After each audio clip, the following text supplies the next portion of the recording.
Welcome to Siege, a podcast about Castles and Crusades and other Siege engine games, and whatever the hell else we want to talk about. I am one of your hosts, Sam, and I'm here with the other host, George. Hello, George. Hi, Sam. How's it going? It's going well. On today's episode, we are going to talk about surprise in Castles and Crusades. Before we do that, though, I do want to bring up something from the last episode. If you listened to the last episode, you heard George and I talk about the fact that there is a statement on page 13 about the wisdom modifier affecting turn undead.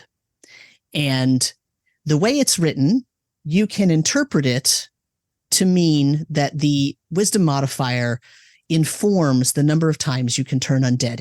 And we went off on that and we sort of talked about it because as it is a valid interpretation, it's kind of also not the correct interpretation. And so we were kind of making a big deal out of it. And I think we didn't also include the other interpretation of it, which is on me. It's my bad. I should have mentioned it.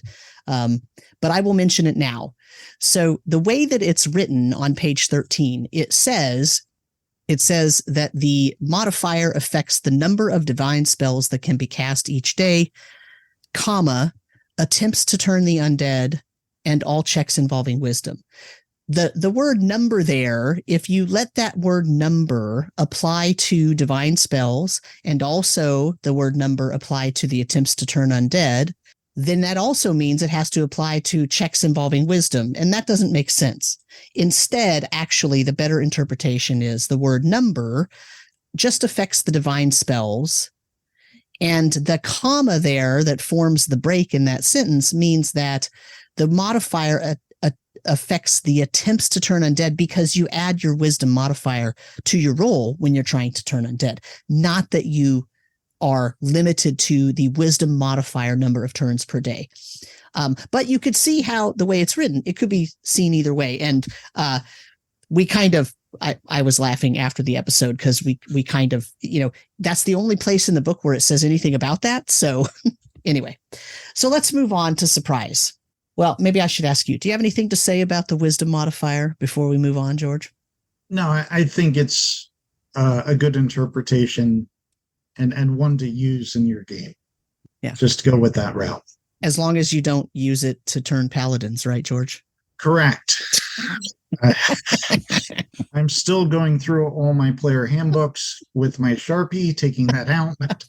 No. All right. So let's move on to surprise.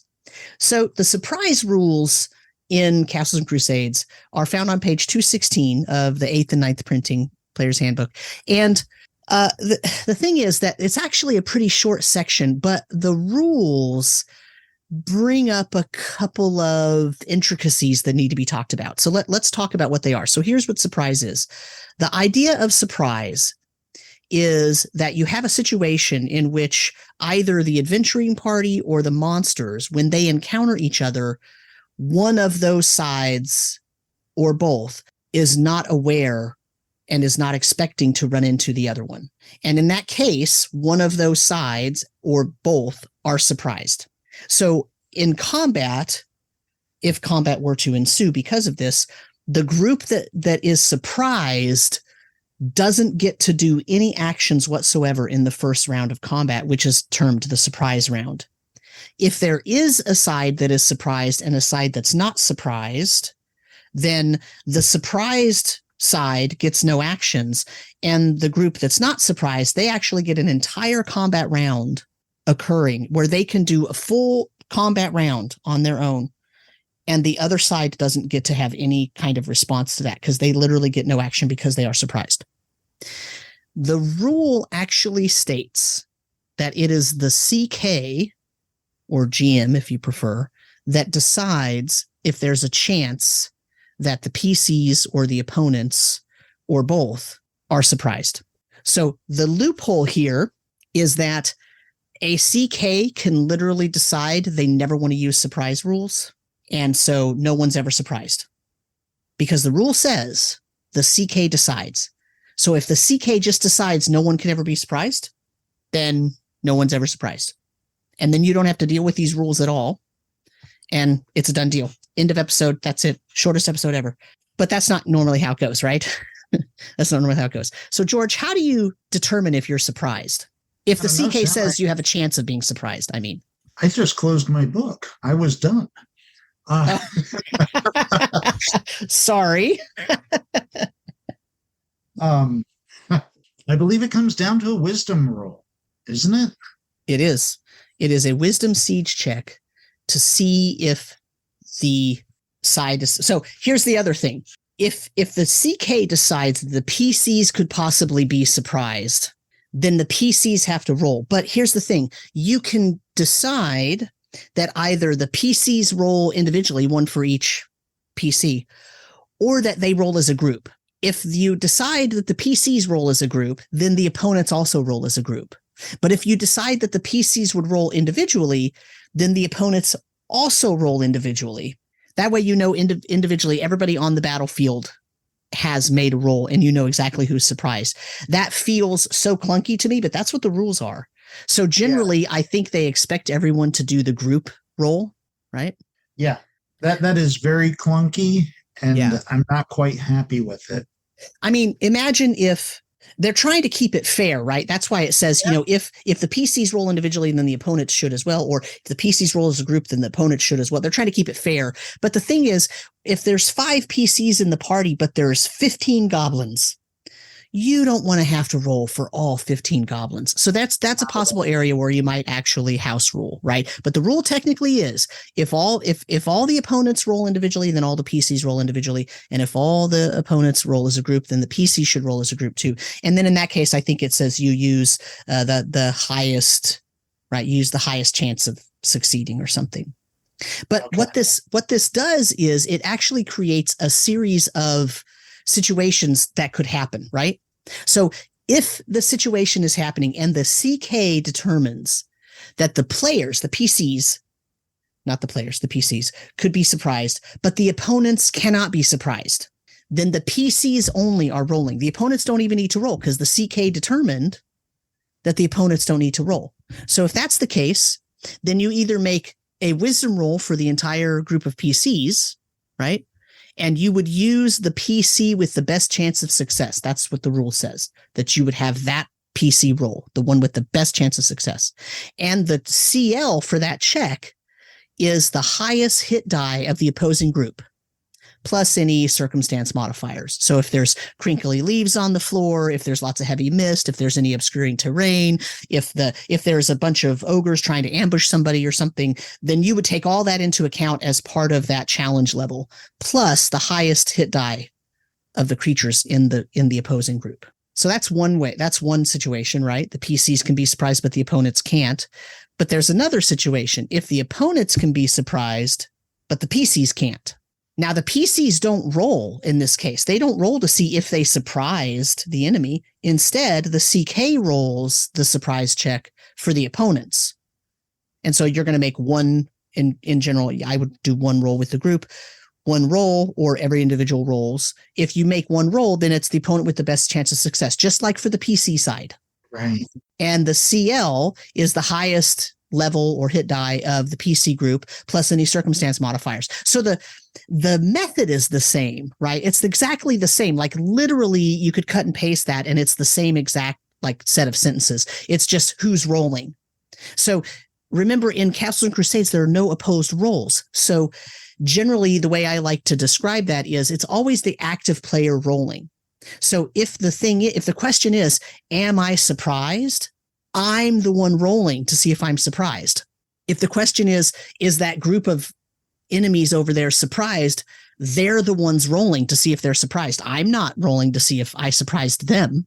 Okay, that's how it works because there's no opposed check. So if you succeed, you're not surprised, so you can act. You could do whatever act because it's just a regular combat round at that point. If you succeeded, you're basically going into a regular combat round. If you failed the wisdom check, you're surprised and you don't get to participate in that combat round. You might participate in terms of someone attacking you or doing something to you or attempting to do something to you, but you don't get to participate. You are literally surprised. You get to do nothing. But this whole situation makes it so that because it matters, whether the CK says someone can be surprised or not, and then they make the roll or they succeed or not, like that sets up a situation where there are, 5 possible outcomes. What's some of those outcomes, George?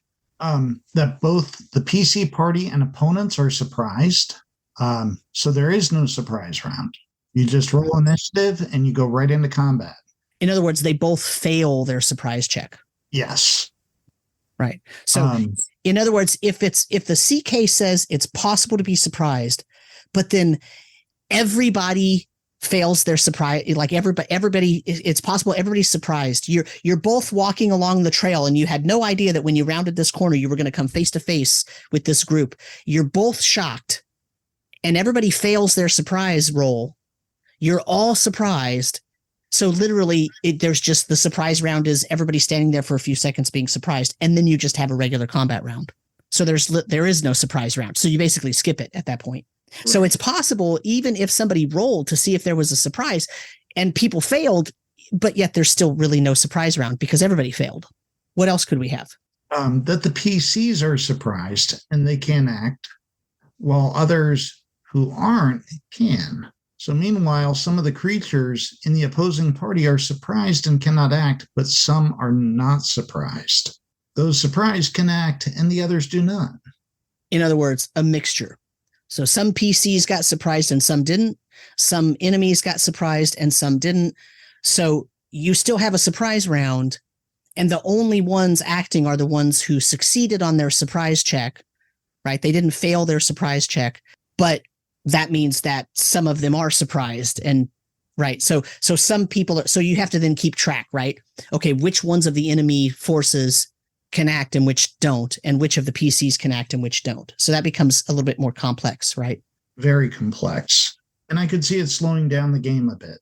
Yeah, that could really, that's what happens if you have everybody roll individually and some succeed and some fail, right? This is one of the benefits of having the creature groups and the PCs, having them roll as a group makes it really easy to adjudicate.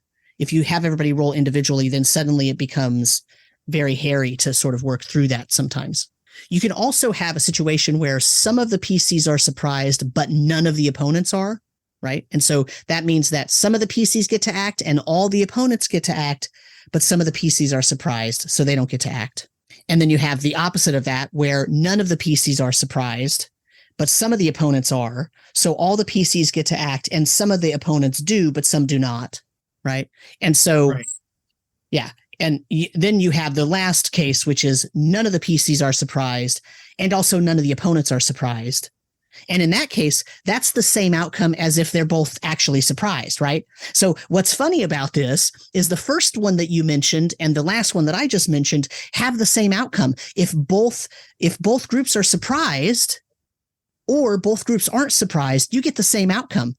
There is no surprise round, because everybody's doing the same thing. You just roll initiative and you start your first combat round. Exactly. So, Sam, can we take a moment to talk about the some of the die rolls that would be happening here? Let's pretend like we're just going to roll as a group. So all the PCs would roll, and it would be the highest, like the PC with the highest chance of success. And for the creature group or the opponents, it would be the one with the highest chance of success. But then I mentioned earlier that when you roll the CL, because to remind you of what a wisdom siege check would be, you're rolling a D20, you're adding your level, and then you're adding your wisdom bonus. But then the number that you're trying to meet or beat is called the challenge class. And the challenge class is made up of the challenge base. And if you're prime in wisdom, the base would be 12. And if you're not prime in wisdom, the base would be 18. But then you add a number to that called the challenge level. So this is what the CK is doing kind of behind the scenes. They're saying, okay, what's the challenge level for this roll if this party's trying to figure out if they're surprised? And the challenge level is the highest hit die of the opponent group, right? So, let's say that's a 3. And then any circumstance modifiers. And so I wanted to mention in this episode about the circumstance modifiers. And the reason I want to mention it is because I think they make the game a little more interesting. If you're actually going to bother to do like a whole surprise round thing, or more likely when there's an ambush set up, that's when this kind of thing would come into play. So it's not that you're going to suddenly pull out a giant list of modifiers like on a normal, in any normal everyday encounter. But if you've got a setup where the party's trying to ambush somebody or someone is trying to ambush the party, then this could actually make it a lot more interesting. But the problem is, and I'm telling on myself here, because normally I like to say, hey, George, we should just talk about the PHB. We just need to be talking about rules as written, and then we can talk about how to add or subtract things from that, or how to do house rules and all that. But let's do rules as written first. But the situational modifiers for surprise checks are talked about in the Castle Keeper's Guide, not in the PHB. So in the Castle Keeper's Guide on page 321, you find a really interesting table. It's table 17.11. So it's in chapter 17. And the name of the table is actually surprise circumstances. And what this does is it gives modifiers for common circumstances that might be occurring during an ambush. But the thing is that you don't have to be in an ambush to use this table. It could give you a clue on any type of modifier that might affect something. So just to give you one example, if you're trying to surprise someone and you're clunking down the hall or moving behind a rock or something, and you're in heavy plate armor, the CL for the ones that could be surprised, because they're the ones rolling to see if they're surprised, their CL is -2. That is, the challenge is reduced by 2 because you're so loud in your heavy plate armor. If you're trying to surprise someone and it's absolutely pitch black dark, the CL for the ones trying to figure out if they're surprised is a lot higher. It has a 4 added to it because they can't see because it's pitch black. Or if they have a torch, but it's pitch black everywhere else, you can see them really well, but they might not be able to see you. So their CL is 4 higher. Or if you're trying to surprise someone, but those people are expecting the attack, if they got word there was going to be an ambush, then the challenge level for the ones rolling to see if they're surprised is lower by 3. In other words, it's harder to surprise them because they're expecting you. These can be combined. For example, if it's bright outside, then it's harder to surprise someone, so their wisdom CL goes down by 2. And if they're expecting an attack, it goes down by 3 more. But if you are behind some thick foliage, the CL goes up by 2, and you can add these up as you go. So say your party is about to be ambushed by some 3-hit die mongrel men in the bright daylight, and you are on high alert and expecting an attack. The CL starts at 3, plus 2, since they're hiding behind some boulders, -2 for the bright daylight, -2, they smell really bad. The total is, well, they do. I know. 3 plus 2 minus 2 minus 2 equals 5, -4, or at the end result, 1. So you rolled the D20 plus wisdom modifier plus level and try to beat either they're a 13 if prime or a 19 if non-prime. On the other hand, if you were, instead of being in bright light, you were in darkness, that would mean that the CL starts at 3 plus 2 because they're hiding behind boulders, plus 4 because it's in darkness, -2 again because they still stink really bad. So even though it's dark, the stench didn't go away, right? So the total CL is 3 plus 2 plus 4 -2. So that's 9 minus 2, which is 7. So now you make the same roll, D20 plus wisdom modifier plus level, but now you have to either beat a 19 if you're prime or a 26 if you're non-prime. And a 26, that might be hard to beat if you're low level. But if you're level 10, you got to roll a 16. That's still pretty high, but it's not insurmountable. But if you're level 1, you can't even make that roll. I really like it. I think it works pretty well. It's just doing it quick enough. Yeah. Well, so this is why I said, and this is, I think, why the Castle Keeper's Guide mentions it like in an ambush situation, because it's not something you're probably going to just come up with on the fly necessarily. That would take too long, right? But you might set up a table where if you have a certain area of your game setting, like a forest or something where there's a lot of a certain type of creature that likes to ambush, you might have like a setup where you can very quickly calculate what the modifier would be for an ambush in that area, right? And you would just have it there. You would have it prepped because it's an ambush, not like a random encounter. Okay. Correct. Yeah. So part of the reason we were saying about using surprise and not using surprise, or overuse of surprise. Mm-hmm. I wouldn't want the players to be able to see the situational conditions for surprise, mm-hmm. because to them, it could become a checklist rather easily. Right. No, I would have them like just describe to me what they're doing. Right. And then I would be the one that applied the modifiers, because I'm going to be the one rolling to see if the creatures are surprised anyway. And I like the idea that you posed earlier about the leaves, like just some leaves in the area to make a noise right. I mean, kobolds are pretty notorious for setting up little, tripwires that they're not going to hurt the opponent that's coming in, but they'll like jingle some rocks and make them fall down, or they'll shake some bells so that the kobolds know when someone's in their area, right? Like things like that could be really good in an ambush, right? Because the thing is, like an ambush, and so dear audience, what I was saying to George earlier was these ambush rules suddenly feel very sort of heavy, right? There's a lot of stuff we talked about, and there's a lot of things going on. And I wouldn't necessarily use this sort of full-bodied surprise setup all the time. I would use a very basic siege, wisdom siege check, whatever, you're done. Like that, it's very quick. But if the party wants to set up an ambush, right? Or if they're going into an area that they have heard is set up for an ambush, right? And so you could set up it becomes like a whole scene where you're trying to either avoid getting trapped in the ambush, or you're trying to set up an ambush to trap your enemies. Like that's where you want to really go into, okay, well, we're going to put leaves in the center of the pathway so we can hear when they're coming. And we're going to make sure that we set the ambush up where there's a big canopy, so the light's very dim. And so they don't have good vision in the area, like all those sorts of things. But as George said, you wouldn't want them to have like a checklist, right? And then your party is just, the players are just going down, oh yeah, we're going to do this and this and this and this, so that they know they get the best bonuses, right? Like to me, this should be, if they're setting up an ambush, this should be a conversation about what's happening. What are they doing to set it up? Are they just hiding behind trees? Because that's still an ambush. It's just not a very elaborate one. It's just we're hiding until they come into view, right? But if they're setting up a real true ambush with a lot of different elements, not because of a checklist, but because they think it's cool to do, then I can start sort of stacking up the bonuses, and it's going to make it really hard for those enemies to avoid that ambush.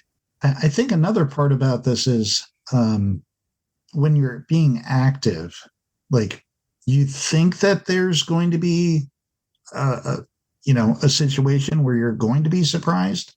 Mm-hmm. I think sometimes when you're most alert, you're most vulnerable as well to a surprise. For example, you might be, going down a dark hallway, you're looking and focusing, what may be ahead of you, mm-hmm. and not what may be above you or to the left or right, or even your rear. Right. Yeah. And you almost get like a tunnel vision kind of effect. Yeah. You're focusing so much on one thing that you're vulnerable to other components. Right. Of surprise. Right. Yeah, which is sort of the thing that happens with like slimes and jellies, right? Like the whole idea is those things are not easy to detect in the best of times.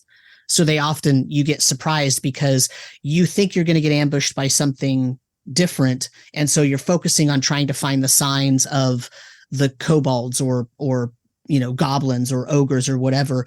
And instead you get slimed because you totally weren't looking for that kind of opponent.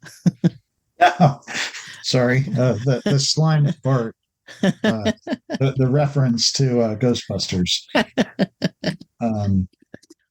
Now the thing is that I mean, we could give some other examples too. So George, let's just say, let's say I've got a group of PCs and they're level 5. Okay. And they're in a dungeon. So it's kind of dark, but they have torches and lanterns and stuff. And there's a group, let's say there's a big Etten, right? A big giant Etten that is in one of the rooms, and the group hears the Etten kind of walking around and mumbling, and they decide they're going to ambush the Etten. How successful do you think they could be? Wow. An Etten is a 10 hit die creature. Oh, 10 hit die. So it's going to be a difficult roll. It depends on some of the actions that they try to take to improve their modifier, right? You might think so, but I'm asking you a trick question that has no answer. I'm pulling a My Cousin Vinny on you. It's a BS question that you can't answer. And the reason is because an Etten cannot be surprised. Oh, because of the 2 heads. Right. They have heightened senses of smell, sight, and hearing. They have twice as many eyes, ears, and nostrils. And so they literally cannot be surprised, no matter what you do. That is in the Etten's description on Monsters and Treasure 5th printing, page 109. And the reason I tried to trick my poor co-host, who did not know I was going to do that. Everybody, George's co-host is kind of a jerk. There is a list of creatures in the M&T that can never be surprised. So you can never set up an ambush against them that is successful. You can never come upon them and then test to see if they're surprised. The PCs can be surprised, but these monsters will never be surprised. The first one that's in the M&T is a creature called the Barbagazi, which is on page 33.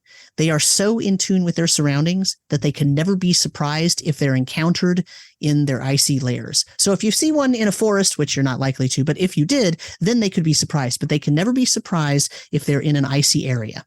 Buck-ons, which are on page 48, can be surprised if you're not in a woodland setting, but if they are in the woods, they can never be surprised, ever. And of course, what's their main environment? The forest, the woodlands.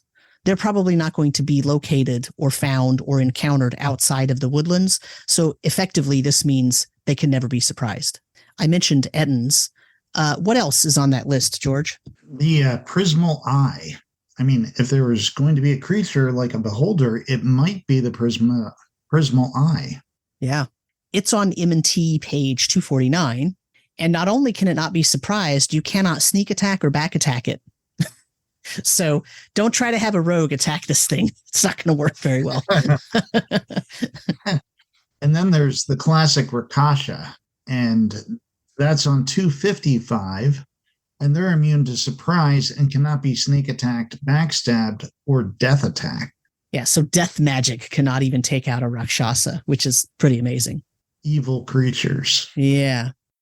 Luckily, they can't turn paladins either. Well, that's true. Rakshasas. Well, I don't know. If I had a Rakshasa cleric, could it? I mean, they are evil, right? Oh, now you've done it. Now I have to make a Rakshasa cleric. So along with some creatures in the M&T that are never surprised, at least never in certain environments, there are creatures that can surprise the party very easily. They themselves can also be surprised, but they are especially good at surprising the PC. So for example, the Assassin Vine, which is on page 26 in the M&T, it's because it has like this camouflage ability, it is indistinguishable from an ordinary plant. So it automatically gains surprise on a roll of a 1 to 7 on a D8. So in this case, and by the way, the person, the PC, the victim in that case, that is being surprised does not get a wisdom save against that surprise. They don't even get to check. They don't make a regular wisdom save or wisdom check to see if they're surprised. Instead, the DM or CK rolls a D8, and on a 1 to 7, all the PCs in the area are going to be surprised if that Assassin Vine decides to attack. So not only is it easy for that thing to surprise PCs, but it actually uses a different rule for surprise in that encounter. Which we come to expect. The Gru on M&T 171. And I believe these are all from the 4th printing or the 5th printing? Fifth printing. Yep. Fifth printing is the one that has all the Fae in it, and it has the big chimera thing on the front. I was looking at my fifth printing, which is the classic homage cover. Yeah. The Gru on M&T, page 171, will attack by surprise, gaining a free attack before initiative is rolled. No ability check is given due to the Gru's natural ability to perform perfectly well in the darkness and its ability to stay silent in its attack. So, in other words, again, a creature that breaks the surprise rules, right? Because the normal surprise rules would say the PCs at least get a wisdom check chance to see if they're surprised. But both the Assassin Vine and the Gru violate that, and they don't allow for a check. Next, we have the Gargoyle, which is on page 152 of the M&T. And if you're in an area with statues, ruins, and lots of stone facades and stuff, and the Gargoyle remains perfectly still, they are basically undetected. And in that circumstance, anyone who could be surprised, any PC that could possibly be surprised, they do get a wisdom check here, but the CL starts at a 10. So it's a lot harder. So it's very easy for the Gargoyle to surprise those creatures. So that's a situation where it's breaking the rule of the hit die. Well, yes. I mean, what is the Gargoyle's HD? It's got to be what, a 4 or 5, 6 maybe? 5. Yeah, 5d8 hit dice. Yeah, exactly. So basically the CL is twice the HD of the creature. Yep. Next up is the Catch. Is that how you pronounce it, Samuel? The Catch? That's how I pronounce it. I don't know if that's actually correct. The Catch, they're like large monkey type creatures. All surprise rolls are made at a -2 penalty by groups with the Catch attacking. Likewise, it's very difficult to surprise a Catch in a forest setting. Yeah, so like the Catch, it's the monkey thing that kind of hangs from branches and it drops on unsuspecting foes. I think that's why they get the extra penalty to the surprise roll, something like that. And finally, in terms of the creatures that surprise easily, is one of my actually favorite creatures. I put it in a lot of different adventures that I do. It's called the Necrophidius. It's on Monsters and Treasure, page 231. It's this sort of giant skeleton of a huge snake, but with like a human skull as the head. And it is always completely silent, and it will surprise 50% of the time. So you don't make a wisdom check again. It's just that there's a 50% chance of you being surprised. Well, so actually the way it's written, what it says is 50% of the time, the creature surprises whoever the opponent is. So the CK rolls to see if it's one of those 50% of the time. The other 50% of the time, then the creature just gets to make a normal surprise. So it's not that 50% of the time they're surprised and 50% they're not. It's 50% of the time they're surprised with no actual roll, no ability to not be surprised. The other 50% of the time, they get to make a roll. So they still could be surprised if they fail the roll, but they also could be not surprised if they succeed. And the reason for this is because the Necrophidius, even though it's this like giant slithering snake, creature, it's magical and it is completely silent. So, yeah, it's interesting. Yeah. Skeleton of a huge snake, but it's kind of magical. So, you get the idea. Like you would think it wouldn't be silent, but it is. Next up is a creature that can never surprise, and that's the Ogre Rat. And I recommend using these because they are a very unique creature. They can't surprise because they're constantly clicking their teeth when at rest. And they do have 6 legs, so the creature can actually gain ground quickly, and they always gain initiative on the first round. That does not mean, though, that they can't be surprised. Right. They could be surprised, and then they wouldn't have any initiative in the surprise round because they were surprised. But in the first actual round where they roll initiative, they don't really roll. It's just as if they rolled a 10. And it's a nice little 3-hit die creature. Armor class 13. They're fun to put like in the bottom of a pit. They're really good for that because they're kind of like rats, but they're more devastating. Yeah. Why would you put them in the bottom of a pit? That is horrible, Samuel. Well, I mean, sometimes PCs fall into pits. I don't know what to tell you, George. And then we come to my favorite special case of surprise. And when I say favorite, I don't really mean favorite. My favorite special case of surprise occurs in two places in the MNT, the giant frog and the giant toad. The giant frog is on page 149 and the giant toad is on page 290, but they both say the same thing.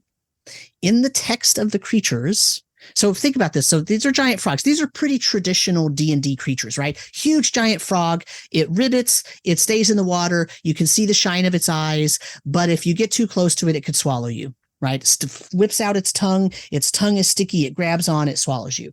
So everybody gets the idea there. But here's the thing. Here's what it says. It says in the entries for both these creatures, they get a +5 to hide checks. And then it says they get a +10 bonus to surprise checks. That's the terminology they're using.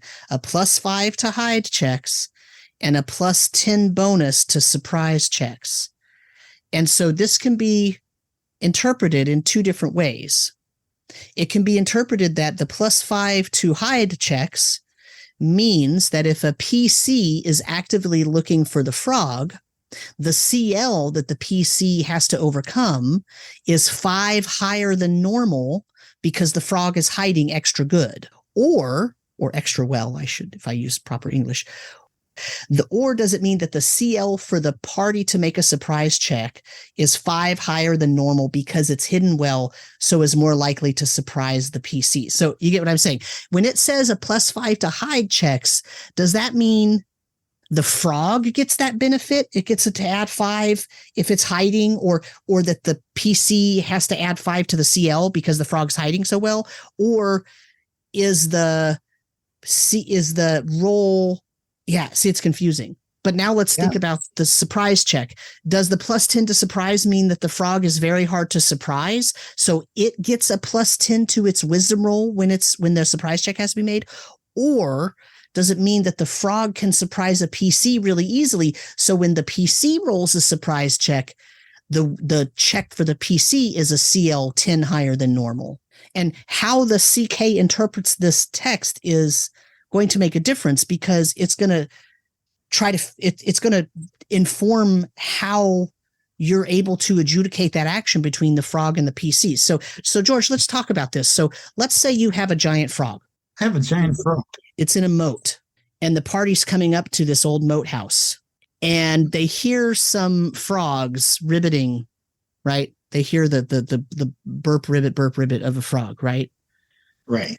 And so they are sort of aware that there could be frogs around, and so they're looking around. So they're actively looking for the frog. Does it mean that the CL for those PCs that are making a perception check, so to speak, right? A wisdom check to search for whatever's making the noise, is that 5 higher than normal because the frog gets a +5 to hide checks? Yes, I would say so. Unless it's a trick question, then I will agree with you. No, I'm asking, right? Because when you say +5 to hide checks, that implies the frog is actively hiding, but that means that the 5 adds to the CL of whatever creature's looking for it. Only if it's actively looking for it. So if the party is ignoring the sounds of the frogs and they're not actively looking, right? Mm-hmm. Then that +5 to hide checks doesn't matter. And then what matters is when the PCs walk up close enough and the frogs want to flop out their long, sticky tongues and they want to find out if the PCs are surprised, that's when the +10 to surprise checks comes in, because then that means that the frog, the CL for the party to not be surprised by that frog is a 10 higher than normal because the frog gets a +10 bonus to surprise checks. Is that what you're thinking? Yes. And then the -3 would come in because if the party would be actively looking. The -3 from the situational one, you mean? If they were ready for the ambush, you mean? Yes. Yeah, then the CL would go down. But yeah, that's a good point. Yes. So that would interact with this as well. Right. Yeah. I'm just saying, folks, be careful with the way the giant frog and the giant toad are written, because I personally think this is an artifact left over from some entry from 3rd edition D&D, I think, because hide checks, I don't understand the +5 to hide checks and then +10 to surprise. I think it means the frog can be really camouflaged, so they can hide well, so they get a +5 if they try to hide. But the problem is in C&C, the frog wouldn't be the one making a roll to hide, right? The PC would be making a roll to see the frog that's hiding. That's why I bring this whole thing up, because 3rd edition D&D uses they use opposed checks and there's different things happening. So having a hide check modifier and a surprise check modifier makes sense in that language. But in C&C, it doesn't really make sense, because the frog will never be rolling to hide. So what it really should say is frogs can hide so well that anyone actively looking for them has a 5 added to the CL of that wisdom check to look for them. Right. And because they're hidden so well, if they are trying to surprise some PCs, the CL for the PCs trying to not be surprised is 10 higher than normal.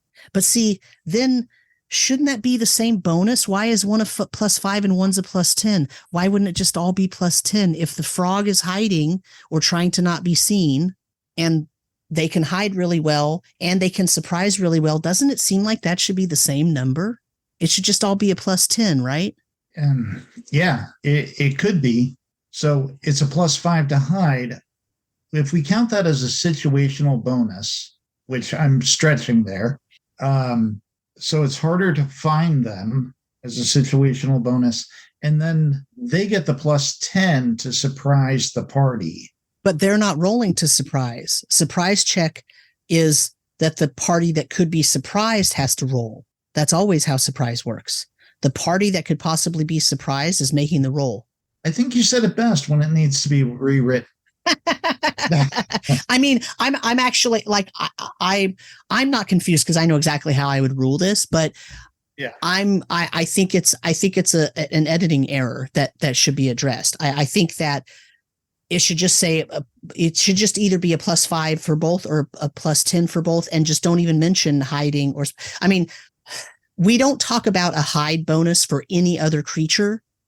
We just say, look, if that goblin wants to hide from the PC, then the CL is their hit die, right? And right. if that other creature that has camouflage wants to hide, the CL is their hit die.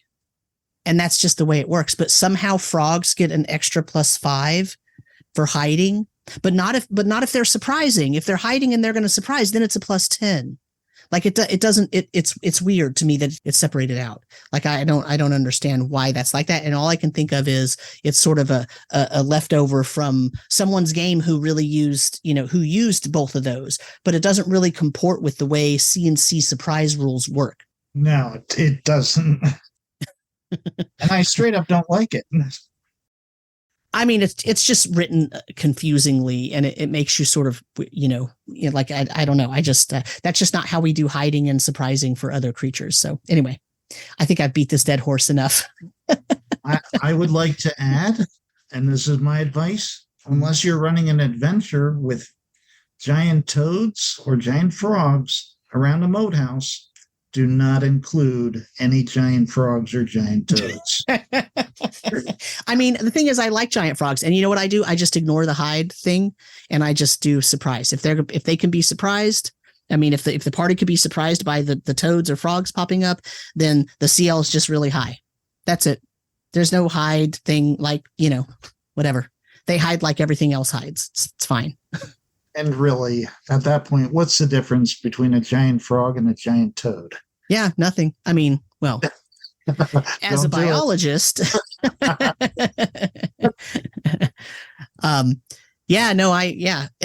that point, yeah. So there was nothing for slimes, like slimes and oozes. Yeah. So I didn't really talk about them a lot because basically,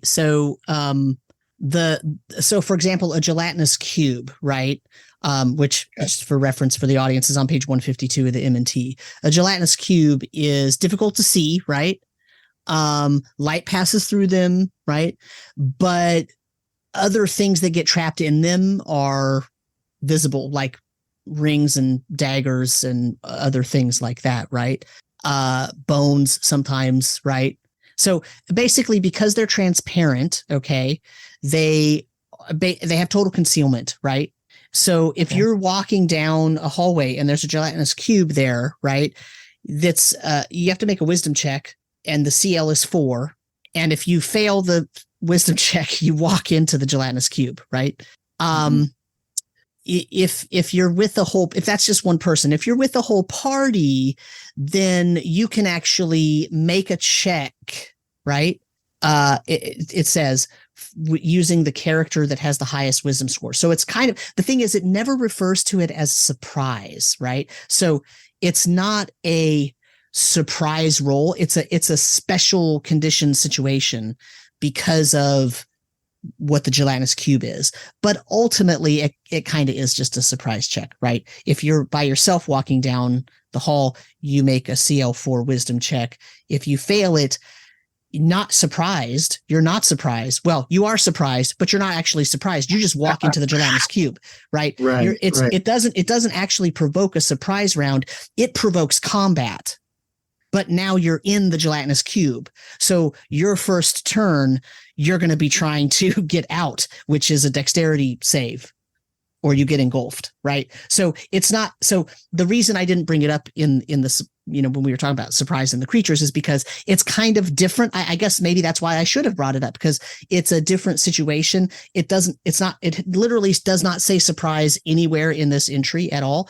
So it doesn't really, like, it's a completely unique kind of creature interaction. So yeah. So take that for what you will. I mean, I think just saying it's a different level of surprise says it all. Yeah. I mean, like it's not the encounter, like, right. It's a different level of encounter as well. Yeah. And I mean, like, the same thing can be said of like gray ooze, right? They are also considered transparent. They're gray and they're basically translucent, so they can be on a dungeon wall and not really be seen. And so basically what it says is, if a victim approaches within 5 feet of a gray ooze, it is allowed a wisdom or mental save, depending on if it's a PC or a creature, at a -6 penalty to notice it before the ooze falls on you. So is it a surprise check? Well, kind of, I guess. It's a surprise check with a -6 penalty. Notice it doesn't say a +6 additional CL. It calls it a penalty, right? So you subtract 6 from your roll rather than making the CL harder. A gray ooze is a 3 hit die creature, so you're already having to roll. If you're wisdom non-prime, you're already having to roll a 21, so you're not going to succeed unless you're higher level, right? And so, like, but again, here's another situation where, so none of the oozes talk about surprise. They just have special circumstances where so the gray ooze and the gelatinous cube, they both can basically surprise, even though it's not called that. Whereas the black pudding doesn't do that. And the ochre jelly doesn't do that. Except it says they often surprise prey by falling from a high wall or above a doorway, but there's no special ability there. It's just a regular surprise. So the ochre jelly, while it says they surprise, it actually uses the word surprise. It doesn't actually give them any bonuses or penalties. So it wasn't worth mentioning, right? So I didn't actually mention it, in the outline, right? George and I do an outline before each episode, so I didn't put it in the outline because I didn't think it was, I mean, I guess it is kind of interesting that a creature that you would normally think of as something that could surprise really easily, well, it kind of does, but it doesn't really get any bonuses or penalties, so it really doesn't. It's just typical. How would you handle, like, let's say a ranger using his conceal skill with surprise? So remember, concealment has combat modifiers, though. Being concealed has a combat modifier attached to it too. But so the ranger with their conceal ability, basically, if they're in wilderness, right, they can make a dexterity check and they are now camouflaged so much so as to be unnoticeable. Okay. So basically, so it elaborates a little bit more and it says they cannot conceal themselves if they're being observed. So if somebody's watching you, you can't suddenly you don't just disappear, right? But if the person looks away for just a moment, then they can, the ranger can still conceal. So here's the thing. If you're concealed, right, and they make the check to make sure that they successfully are concealed. And then if they're concealed, now we have to look at the combat modifiers, right? If someone's looking at them or whatever.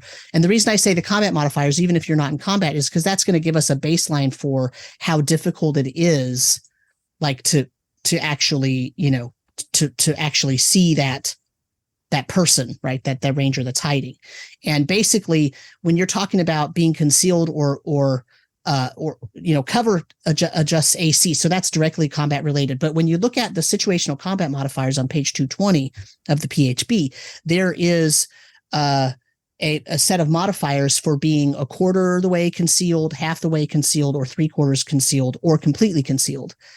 And so and it's talking about attackers and defenders, because again, it's talking about a combat situation, but you could actually apply this to somebody's wisdom check if they're looking for, if another creature is looking for a ranger that is completely concealed. Well, complete concealment gives a -10 modifier to the roll. So that creature that's looking for that ranger is not going to be able to find them if the ranger successfully concealed themselves. Because remember, the ranger has to make a roll too to make sure they conceal themselves. If that roll failed, then whoever's looking for them doesn't have to even roll, right? Or maybe the CK gives them a bonus depending on the situation, right? Right. And so if let's take a different situation and use surprise in it. If the ranger conceals themselves and their roll succeeded, and they're going to use that as a way to ambush a creature walking by, right? When that creature is coming into that area, I would apply a modifier to that creature's surprise CL, right? I would add like a 6 or a 10 or something to that creature's surprise CL, because if that ranger succeeded on their conceal attempt and they are fully 100% concealed, it's really, really difficult for that opponent to see them. And so it's much more likely that they're surprised. So I would add that modifier from that table to the surprise CL that creature needs to succeed at. That sounds fair. I kind of like that, especially with using the cover. Yeah, I mean, and the thing is, like you could either look at the cover. The cover basically is the same as concealed, except it's talking about AC directly. So if a defender in a combat is a quarter of the way concealed by, say, light fog or some light foliage, then the attacker takes a -2 to their attack, right? Well, but if you're talking about how does it affect AC, well, being a quarter of the way covered adds 2 to your AC. So that's like the same number, right? Depending on who's getting the bonus or penalty applied to them, right? And same with being half concealed, that's a 4. And half cover is a 4, right? You add 4 to your AC, or if you're half concealed, anybody attacking you gets a -4, right? Now you wouldn't do both of those, right? You wouldn't do both of those, because then that would be a -8 altogether to hit, and that would not work. But it's trying to let you use the modifiers that you find appropriate, right? And just use the thing that comes most naturally to you. So it's giving you a lot of options. It doesn't necessarily mean you stack them all up in this case. Interesting. So, yeah. So, I mean, the rules suddenly get very rich and deep if you really start looking into them. And like you say, there is an intersection here where the rangers conceal ability. There's also, halflings get a bonus to hiding in wilderness settings. When they're outside, they can hide really easily, right? Rogues can hide really easily, right? And those things, you can use those modifiers as modifiers to a surprise CL if you wanted to, if you thought it was appropriate. That, again, is a choice for the CK to make. Right. And I think players may like that too. Mm-hmm. Yeah. I think players would not like that as well once you started to use the rule. Against them.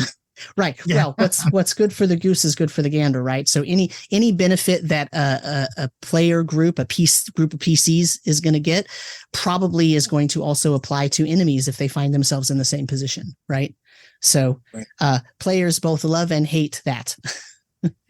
Exactly. So here's the thing, right? Like I think that these rules are only about 3 paragraphs or something in the actual in the PHB, right? They're like they're like on one in one column, they're like 3 or 4 paragraphs, right? And they bleed onto the next column. And so they're not very huge, but actually there are a whole lot of possible outcomes. And then there are a whole lot of creatures that rely on, different surprise elements, right? I think that probably a lot of people are going to be surprised when they hear, hey, there are creatures that literally cannot be surprised. And hey, there are creatures that can surprise really, really easily, and the party doesn't even get a chance. I like the pun too. That you think that they're going to be really surprised about surprise. Well done. Thanks. Yeah. Pun intended. But this is one of those cases where I think it's confusing to a lot of people because of all the possible outcomes. And so I just want to, I want to sort of, my last thoughts on this, I just want to round it up. It's actually really easy.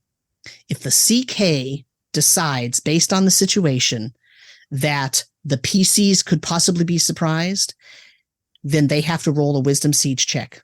And if they fail, they're surprised. If the CK decides that the opponents, whatever they are, monsters, alternative creatures, someone else on the road, whatever it is, if the CK decides they can be surprised, it's just a wisdom siege check. So it's just really normal wisdom siege check. The difference is because there's no opposed roll and the result of the roll just applies to that group or that individual. Now you have to look at, well, who's surprised and who's not, and let's go from there. What are your final thoughts? I've never really used surprise a lot. Mm-hmm. And this has been rather eye-opening going through this part. Would you say that you're surprised about it? Yes, I am. The part is, a lot of creatures are physical primes. Mm-hmm. So I could see like orcs typically getting surprised, especially against higher level PCs, which I can understand that. But there isn't always there may not be that good chance of success, Yeah, but you could think about it like this. That means that there's actually there's a reason why, hey, orcs might have befriended an Etten, right? So that they have that Etten that it sort of hangs out in the, near their hideout entrance, because that no one's ever going to sneak into your hideout. No one's going to be surprised by a group of, lousy PCs trying to sneak in, because that Etten literally cannot be surprised. Right. And that's it. There's a good Etten, not a good Etten, good use of an Etten. They are chaotic evil. It's in the Fire Giants G3 adventure. And they're posted in spots where, they definitely will pick up on the party, and, not being surprised in Castles and Crusades is a definite deterrent to going in that way. Mm-hmm. Yep. All right. Well, I think this might be where we end the episode. Where can people find you on the internet, George? They can find me in the Trollord Games Discord as UltraMagnus, George. And they can find me on the Trollord Games Discord at DMSamuel. And you can also find me on all the socials at DMSamuel. And you can find me at rpgmusings.com. Let's keep the Dr. Pepper cold and roll a wisdom check to see if you're surprised or not. Nice.